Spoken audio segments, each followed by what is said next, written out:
Hey everyone, welcome back to my new video. So I hope guys आप लोग बहुत अच्छे हो, अपने अपने लाइफ्स को एंजॉय कर रहे हो। सो गाइस आज की जो वीडियो की टॉपिक है वो है कि आप अपने स्किन के स्किन टाइप के अकॉर्डिंग किस तरह से आप मॉइस्चराइज़र की एप्लीकेशन करेंगे।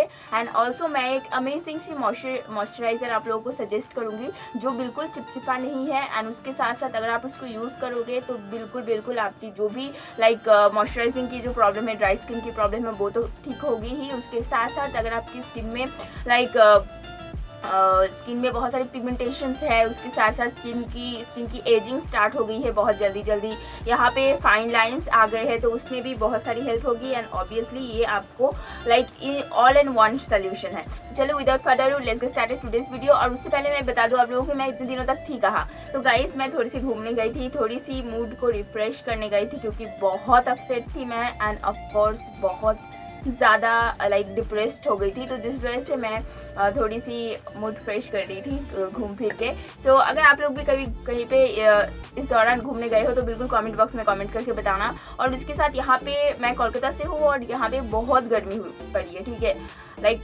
लिटरली जस्ट बहुत गर्मी हुई है, इतना गर्मी हो रखा है कि पूछो ही मत। चलो without further do let's get started. Guys सबसे पहली दिन आपको आपके फेस की स्किन टाइप कैसी है ये आपके लिए जानना बहुत ज़रूरी है।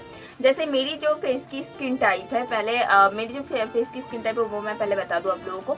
मेरी फेस की जो स्किन टाइप है वो है कॉम्बिनेशन या फिर नॉर्मल। तो कॉम्बिनेशन और नॉर्मल जो स्किन है वो आप कैसे पहचानोगे? तो सबसे पहली थिंग आप अपने फेस को अच्छे से वॉश कर लीजिए, एकदम अच्छे से वॉश कर लीजिए, ठीक है।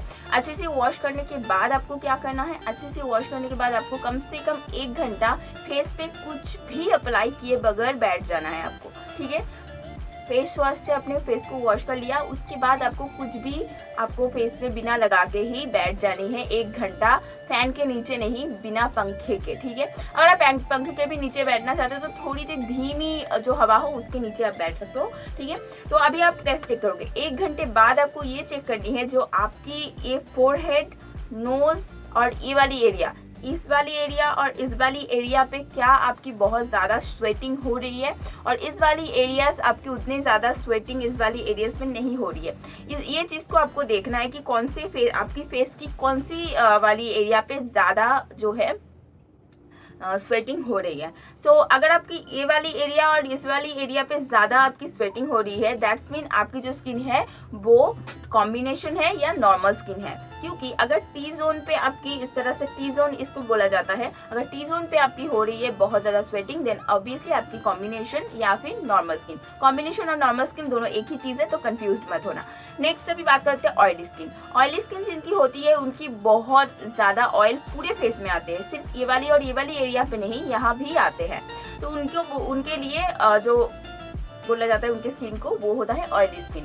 अभी बात करते हैं ड्राई स्किन। ड्राई स्किन पे सिर्फ अगर आप 1 घंटा कुछ भी बिना लगाए बैठे रहोगे सिर्फ फेस वॉश से मुंह को धो के, तो उसमें क्या होगा कि आपके फेस खिंचा सा महसूस करेगी और आपको फेस बहुत ज़्यादा ड्राई हो जाएगी और कहीं से भी कोई भी स्वेटिंग वगैरह नहीं आएगी। अगर बहुत गर्मी में बैठे हो तो हो सकता है स्वेटिंग आ जाए, लेकिन अगर आप नॉर्मल हवा में बैठे हो, स्लो हवा में बैठे हो, फिर आपको समझ में आ जाएगी। तो अगर ऐसी सिचुएशंस है तो उसमें आपको कौन सी एरियाज पे आपको अप्लाई करनी है मॉइस्चराइजर। सबसे बड़ी प्रॉब्लम हो जाती है इस कॉम्बिनेशन स्किन के साथ, जैसे कि मेरी है। तो मेरी कॉम्बिनेशन स्किन थी तो मैं क्या करती थी कि मैं पूरे फेस पे अप्लाई कर लेती थी मॉइस्चराइजर, जो कि गर्मी के टाइम पे। उसके बाद क्या होता, गर्मी के टाइम पे मैं पूरे फेस पे अप्लाई कर लेती थी मॉइस्चराइजर एंड देन स्वेटिंग होना चालू हो जाता था फोरहेड पे, नोज पे एंड क्यूपिड बोर्ड पे, हर जगह पे ऐसे ये वाली टी जोन पे बहुत ज़्यादा स्वेटिंग होती थी, जिससे मुझे और ज़्यादा गर्मी लगती थी और मैं परेशान हो जाती थी।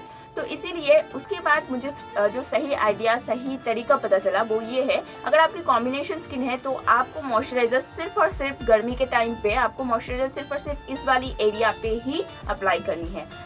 ये एंड दिस, इस तरह से आपको अप्लाई करनी है। क्योंकि जो कॉम्बिनेशन स्किन होते हैं जिनके, उनके जो गालों की एरिया होती है बहुत ड्राई हो जाती है, और उस वजह से क्या होता है कि हम लोग गर्मी में जैसे कि ये वाली एरिया बहुत स्वेटिंग होती है, तो इसलिए हम कोई भी मॉइस्चराइजर यूज़ नहीं करते स्किन पे, जिस वजह से कभी कभार ऐसा होता है कि हमारी स्किन पे बहुत सारे पिंपल्स वगैरह या फिर दाने वगैरह आ जाते हैं। तो इसीलिए आते हैं क्योंकि आप फेस वॉश करके छोड़ देते हो, उसके बाद सही जगह पे मॉइस्चराइजर अप्लाई नहीं करते हो। तो आपको टेक्निक पता चल गई कि आपको सिर्फ इस वाली एरिया पे ही मॉइस्चराइजर लगानी है समर के टाइम पे। अभी बात करते हैं जो ऑयली स्किन है उनके लिए। तो ऑयली स्किन वालों के लिए मैं बता दूं, आप लोग बिल्कुल लाइट मॉइस्चराइजर यूज करना, एकदम लाइट। अगर हो सके तो आप सिर्फ और सिर्फ एलोवेरा जेल यूज करो। जिनकी ऑयली, बहुत ज्यादा ऑयली स्किन है उनके लिए मैं बोल रही हूँ, और वो अपने पूरे फेस में ही अप्लाई कर सकते हैं, लाइक इंक्लूडिंग नेक। अभी बात करते हैं जिनकी ड्राई स्किन है, तो आप बिल्कुल कोई भी मॉइस्चराइजर अप्लाई कर सकते हो, यानी कि मैं अभी जो मॉइस्चराइजर आप लोगों को सबके स्किन टाइप के लिए बताने वाली हूँ वो भी आप यूज कर सकते हो, ठीक है। और अभी आते हैं सेंसिटिव स्किन आप कैसे पहचानोगे। तो सबसे पहली थिंग ये है, सेंसिटिव स्किन पहचानने का बहुत आसान सी तरीका है। वो ये है कि अगर आप फेस वॉश करने के बाद आपकी फेस में जलन होती है, थोड़ी बहुत रब करने से जलन होती है, या फिर अगर आपकी स्किन में बहुत ज़्यादा दाने भी आ चुके हैं, या अगर आप धूप में कहीं पे जाते हो तो आपकी स्किन रेड हो जाती है, स्किन पर रेडनेस आ जाती है, देन ऑफकोर्स आपकी जो स्किन है वो सेंसिटिव स्किन है। तो इसीलिए सेंसिटिव स्किन में मैं बोलूँगी एज ए मॉइस्चराइजर सिर्फ और सिर्फ ग्लिसरीन और एलोवेरा जेल को मिक्स करके आप अप्लाई करो, उसके अलावा और कुछ भी अप्लाई मत करो, ठीक है। तो अभी बात करते हैं वो मैजिकल मॉइस्चराइजर के बारे में जो ऑल स्किन टाइप के लिए है। तो वो है ये क्या है आप लोग सोच रहे हो, तो ये है ग्लिसरीन, जो कि इस टाइप की बॉटल्स में आती है। और ग्लिसरीन जो होती है, ग्लिसरीन बिल्कुल चिपचिपा नहीं होती गाइस, तो आप लोग बिल्कुल मत सोचना कि ग्लिसरीन जो है वो चिपचिपा होता है। मैं खुद यूज करती हूँ और बिल्कुल भी चिपचिपा नहीं है, ठीक है। आप लोग बिल्कुल यूज कर सकते हो। अभी बात करते हैं कि इसको लाइक आप लोग कैसे पहचानोगे कि कौन सी ग्लिसरीन जो है मार्केट में से आप खरीदने के बाद कैसे पहचानोगे कि आपकी जो ग्लिसरीन है वो लाइक ओरिजिनल है, या फिर आपकी जो ग्लिसरीन है उसमें कोई भी मिलावट नहीं है। तो ग्लिसरीन की सबसे बड़ी पहचान ये है कि ग्लिसरीन में, जो भी ग्लिसरीन आप खरीदे उसमें कोई भी फ्रेग्रेंस नहीं होना चाहिए, यानी कि उसमें कोई भी खुशबू नहीं होनी चाहिए। नेक्स्ट थिंग ये है कि आप ग्लिसरीन को थोड़ा सा टेस्ट करके देखो, एकदम थोड़ा सा, हाँ बहुत ज़्यादा नहीं। अगर ग्लिसरीन की जो टेस्ट है वो एकदम मीठा मीठा सा आपको लगता है, देन ऑफ कोर्स वो ओरिजिनल वाली ही ग्लिसरीन है, ठीक है। तो that's it for today. I hope आपको वीडियो अच्छी लगी होगी। अगर अच्छी लगी है तो प्लीज़ सब्सक्राइब कर दो यार, मेरे चैनल को सब्सक्राइबर बिल्कुल ही नहीं बढ़ रहा है, प्लीज़ कर दो सब्सक्राइब। और उसी के साथ साथ अगर आपको वीडियो भी अच्छी लगी है तो लाइक भी कर देना वीडियो, ये मेरी रिक्वेस्ट है। मुझे अच्छा लगता है अगर आप लोग लाइक करते हो वीडियो को। और अगर आपके फैमिली में, फ्रेंड्स में भी किसी को प्रॉब्लम है स्किन टाइप के लिए, लाइक स्किन टाइप समझने में दिक्कत है, तो आप इस वीडियो को उनको फॉरवर्ड करो, यानी कि शेयर करो, okay. Thank you so much, bye bye, be happy and be healthy, love you so much guys, and